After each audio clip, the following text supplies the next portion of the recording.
Welcome back, adventurers, to another episode of Underdark Cellars. Today we are venturing into the region of Wildemount to make some Black Moss Cupcakes. Let's get started.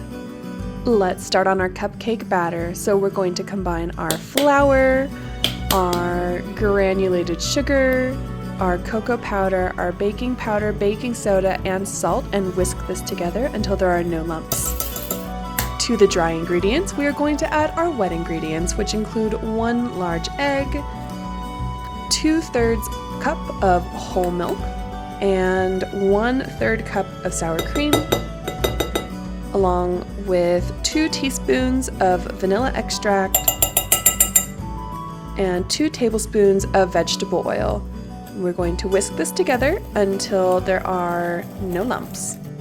At this point, we're going to add 2 to 3 drops of black food coloring. I use a gel food coloring so it doesn't mess too much with the cupcake consistency.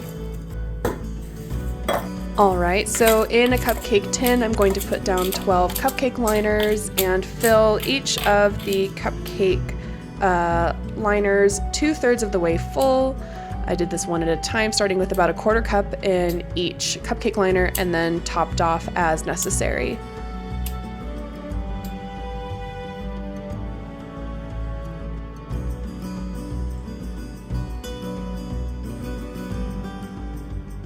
Now I have a hack for you if you want a nice even bake. You're gonna take your cupcake pan and smack it on the counter a couple times to drive up those air bubbles that might have formed when you were pouring in your batter. Then once that's done, we're gonna put this in the oven for anywhere between 16 and 19 minutes. Mine took closer to 25 minutes. You'll know they're done when you poke them with a toothpick and they come out clean. You'll see here I poked them too soon and I had to put them back in, and those will form a little divot in the back, but the ones in the front look really nice and even, and that will make a nice frosting surface. While those cool, we're working on our dust of deliciousness. Here at Underdark Cellars, we take our safety very seriously and must wear the appropriate PPE before making dust of deliciousness. Please do not try this at home. We are trained professionals. Thank you.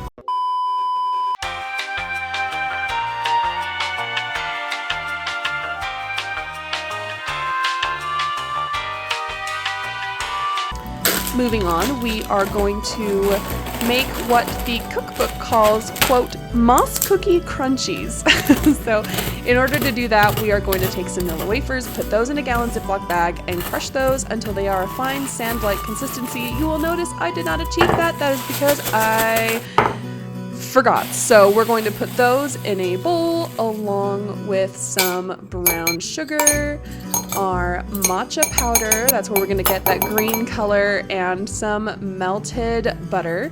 We're going to mix this together until it, is thoroughly combined, and then once I realize my mistake, I'm actually going to put it back in a gallon Ziploc bag and crush it again until it is then officially a fine sand-like consistency. And you'll see when I transfer it back to the bowl, it does look quite a bit like moss. I was really surprised by this. Very excited. So we're going to set that aside and move on to our frosting. For our frosting, we're going to use some unsalted butter and some cream cheese. I went ahead and doubled the frosting recipe because you can never have too much frosting. And then we're going to mix those together until they're evenly combined. The instructions technically say to just kind of put everything together and then go at it, but I was concerned about the butter and the cream cheese not being mixed thoroughly together. Once that is done, we are going to then add our powdered sugar, unsweetened cocoa powder, our matcha powder, our milk, and our vanilla extract, along with a pinch of salt. And we are going to mix this together until it comes into a frosting. I go slowly, just a little bit at a time at first, just to prevent powdered sugar from flying everywhere. But once it's all, kind of started to mix together, we're going to whip this as high as we can for a little while until it comes together like a moussey consistency, or like a very light and fluffy frosting. It's still a little dense here. Make sure to scrape down all the sides to get all of the ingredients completely incorporated. And once that's done, we will prepare to frost our cupcakes. Alright, so we are going to take our frosting and put it in our gallon Ziploc bag that we have washed and reused because we do not believe in waste in this house, okay?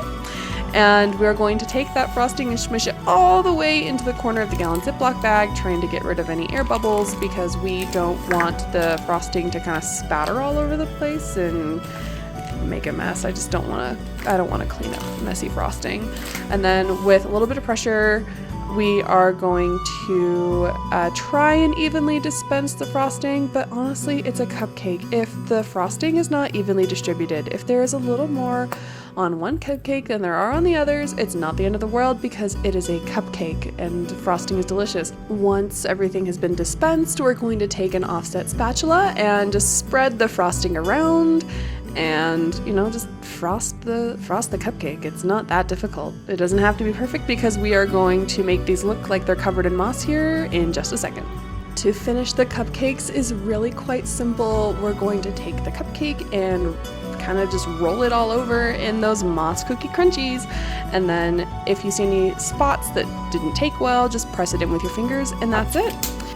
All that's left is to top these adorable Black Moss cupcakes with some of the dust of deliciousness that we prepared earlier. Now, you will be surprised to know that I, in fact, did not actually make dust of deliciousness. I know I have tricked you all. I'm just that good. No, I used a custom blend of edible food grade safe glitter in a reddish brown color that is canonically the color of the dust of deliciousness, and I just put it in a little bottle. It's super easy, but look how cute these turned out, and it blends in. I thought it would just make a good point to show how it kind of blends into moss. I had some from another project and I put it on the counter and it looks nice. These cupcakes were very tasty. I did use all-purpose flour. I think next time I would use cake flour. Cake flour has a much lower protein content, so it results in a much finer and fluffier crumb. I will say that these cupcakes did hold on to, I hate to say this, their moistness. They stayed moist for quite a while. I took these to a D&D session and everyone loved them.